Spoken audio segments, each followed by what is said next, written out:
ആരംഭിക്കില്ലാങ്ങളാ. വള്ളിക്കടനകത്തില്ലയോ? ആ ഉണ്ട്. ചാനലിൽ ചർച്ചയ്ക്ക് പോകാൻ വേണ്ടിട്ട് makeup ഇട്ടോണ്ടിരിക്കുക. 29 Aam Aadmi party lead എടുക്കുന്നു.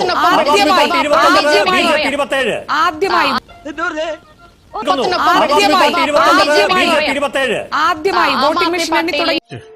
നിനക്കതൊക്കെ എങ്ങനെയാ സാധിക്കുന്നത്? 19 സീറ്റുകൾ ആം ആദ്മി പാർട്ടി ലീഡ് ചെയ്യുന്നുണ്ട്. ബി.ജെ.പി 27 ഇടത്താണ് ലീഡ് ചെയ്യുന്നത്. അപ്പോഴും ബി.ജെ.പിക്ക് പറയാൻ അവകാശപ്പെടാം ഇപ്പോഴും ശക്തമായ മത്സരം ആ പാർട്ടി കാഴ്ചവെച്ചു എന്നുള്ളതാണ്. മുമ്പത്തേതുപോലെ ഡൽഹി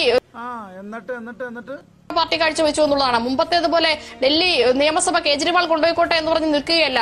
കേജ്രിവാളിനെ പിടിക്കാൻ ഞങ്ങളെ കൊണ്ട് പറ്റുമോ എന്നുള്ള വലിയ പോരാട്ടം അവർ നടത്തി നോക്കി. നിനക്ക് ഇപ്പോഴും നല്ല വിഷമമുണ്ടല്ലേ?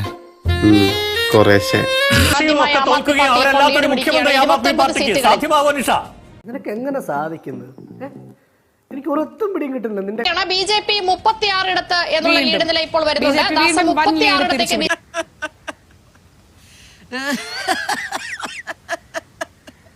അതെ, തീർച്ചയായും കേവല ഭൂരിപക്ഷത്തിലേക്ക് ബി.ജെ.പി വരുന്നു എന്നുള്ളതാണ്. 36 ഇടത്ത് ബി.ജെ.പി, 29 ഇടത്ത് ആം ആദ്മി പാർട്ടി.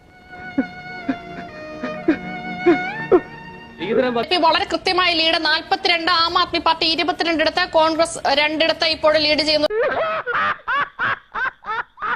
ഇപ്പോൾ നമ്മൾ കാണുന്ന ഡൽഹി ജനത വിധി എഴുതിയിരിക്കുന്നത് അങ്ങനെ തന്നെയാണ്. വൻ ഭൂരിപക്ഷത്തോടുകൂടി സമഗ്രമായ ആധിപത്യത്തോടുകൂടി ബി.ജെ.പി ഡൽഹി തിരിച്ചുപിടിക്കുന്നു, ആധികാരികമായി തിരിച്ചുപിടിക്കുന്നു, അഭിമാനത്തോടെ തിരിച്ചുപിടിക്കുന്നു ഡൽഹി എന്നാണ്